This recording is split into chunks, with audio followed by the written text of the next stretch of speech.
J'étais en train de regarder le débat entre Einthoven et Monsieur Phi. J'ai regardé un peu plus de 2 heures de débat et globalement, je vais spoiler un petit peu mon avis sur ce débat entre Einthoven et Monsieur Phi. Moi, je donne Monsieur Phi gagnant. Voilà, je pense que globalement, Monsieur Phi était beaucoup plus carré. Enfin, globalement, l'effet que ça m'a fait sur Einthoven, Einthoven est très très bon pour les katas. Enfin, dans les envolées lyriques, littéraires, la tchatch, il est très bon. Il a une très bonne tchatch, très bonne. Il a une capacité d'élocution vraiment impressionnante.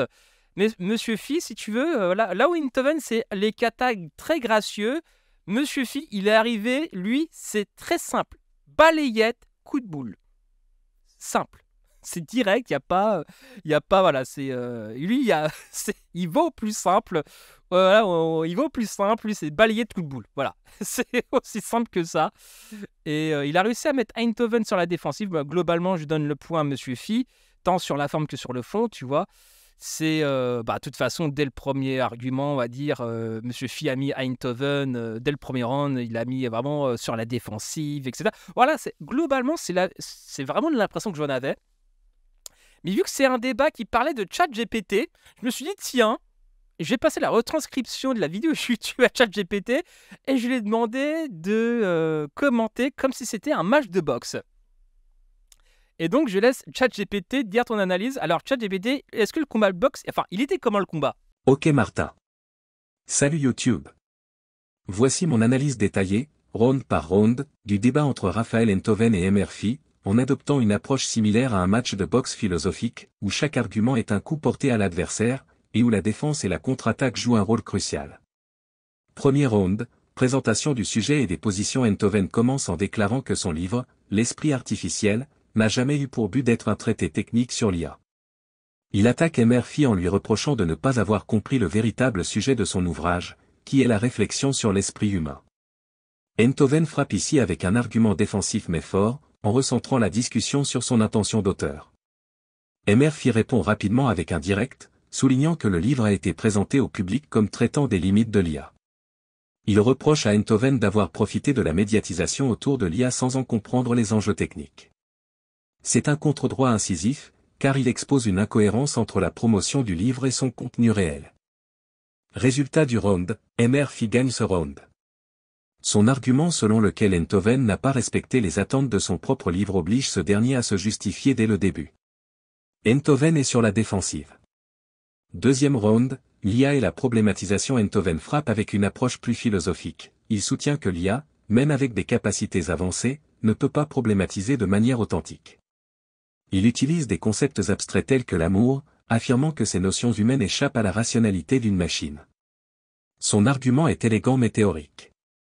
Emer Phi esquive et revient avec un uppercut technique. Il démontre qu'avec un bon prompt, une IA peut en réalité produire une problématique tout à fait convaincante. Il critique le fait qu'Einthoven accorde trop d'importance à la problématisation, qu'il qualifie de tâche technique que l'IA peut exécuter. Résultat du round, avantage à Emer Phi. Einthoven a tenté un coup philosophique puissant, mais Emer Phi a riposté avec une efficacité méthodique en soulignant que la capacité de l'IA à problématiser dépend simplement de la manière dont elle est utilisée. Einthoven a pris un coup à la crédibilité de son argument. Troisième round, la spontanéité humaine contre la logique algorithmique. Einthoven enchaîne avec un uppercut philosophique. Il insiste sur l'idée que la pensée humaine est intrinsèquement différente de l'IA car elle comporte une dimension de spontanéité que l'algorithme ne pourra jamais reproduire. Il cite Bergson et parle de la difficulté d'expliquer des concepts comme l'amour sans les réduire.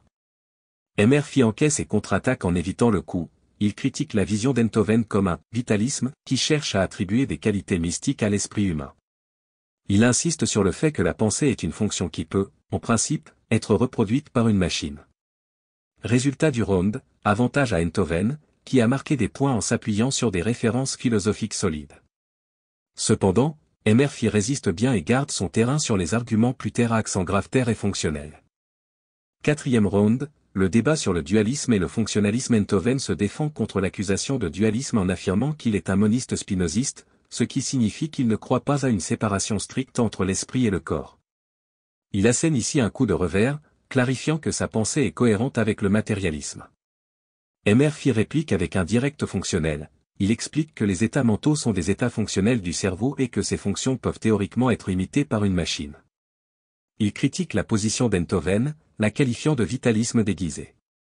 Résultat du round, égalité. Les deux boxeurs philosophes restent sur leur position, mais Murphy fait montre de plus de rigueur scientifique, tandis qu'Eindhoven garde sa force sur le plan conceptuel. 5e round, l'IA et l'enseignement de la philosophie. Eindhoven attaque avec un crochet argumentatif, affirmant que l'IA ne pourra jamais enseigner la philosophie de manière authentique, car cela demande une sensibilité que les machines n'ont pas. Il fait un parallèle entre la profondeur humaine et l'incapacité des machines à ressentir. Murphy réplique avec un contre-direct, demandant à Eindhoven de formuler une prédiction claire et testable sur ce que l'IA ne pourrait jamais faire.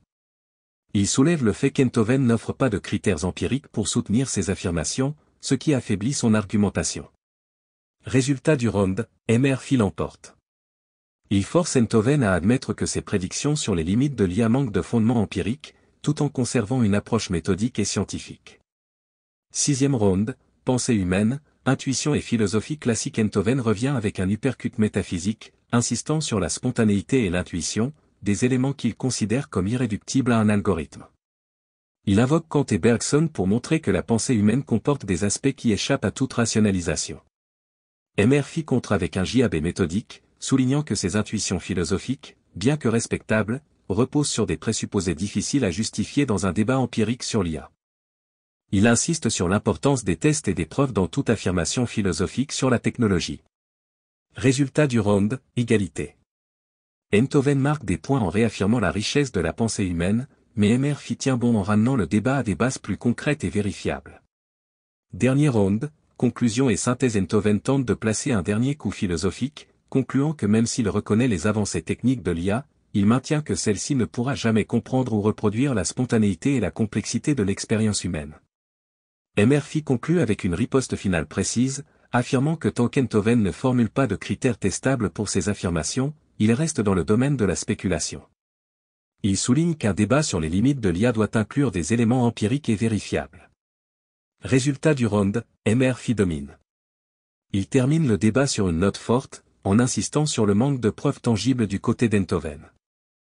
Verdict final, Murphy remporte ce match de boxe philosophique par chaos technique. Bien que Raphaël Eindhoven ait livré un combat solide avec des arguments philosophiques puissants et des références métaphysiques, il est constamment mis à mal par les coups méthodiques et techniques de Murphy, qui garde le débat centré sur des aspects pratiques et vérifiables de l'intelligence artificielle. Eindhoven a montré sa grande maîtrise de la pensée classique, mais ces coups n'ont pas suffi à renverser la rigueur scientifique de Murphy, qui a su contre-attaquer à chaque moment crucial. Alors abonne-toi, active la cloche, commente et partage pour que je puisse dominer le monde. Et partage pour que... Donc voilà, ChatGPT globalement est plutôt d'accord avec moi. Il donne la victoire à Monsieur Phi. Je crois que c'est victoire par KO. Mon Dieu, l'analyse est sans pitié. Vraiment, cette IA, cette IA dit les termes. Voilà, donc aussi je précise par rapport à cette chaîne secondaire, moi ça m'éclate de voir ChatGPT commenter des trucs. Alors je sais pas à quel niveau de sérieux il faut prendre ce truc-là. C'est quand il faut analyser des trucs et que ça, quand je vérifie, globalement, c'est juste en fait. Globalement, tu vois, c'est plutôt juste. Surtout sur les études de CEPI par exemple, l'étude de 4 pages, c'est facilement vérifiable. Donc le degré, c'est ChatGPT, voilà, c'est marrant. Après, est-ce que est-ce que ChatGPT peut être un élément de débat de vérité? Pour l'instant, franchement, je l'ai bourré de trucs. Franchement, pour l'instant, difficile à prendre en défaut, tu vois. Je lui fais bouffer du Soral, du machin, etc. Les analyses qui me ressortent, franchement, c'est assez ouf et on peut pas être... à un moment donné, l'analyse est implacable, elle est carrée, tu vois.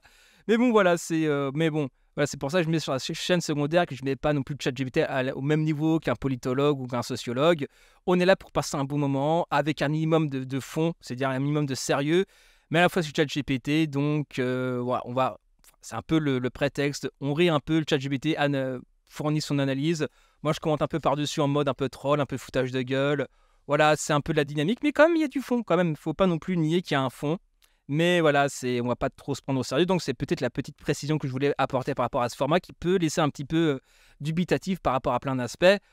Enfin, bref. Donc, alors, partagez, commentez, tout ça, et likez, active la cloche. Et dis-moi dans les commentaires si pour toi, c'était Monsieur Phi ou Eindhoven qui a remporté le point du débat. Donc voilà, c'était Martin Eden et ChatGPT en direct de Wokistan. Bisous à vous.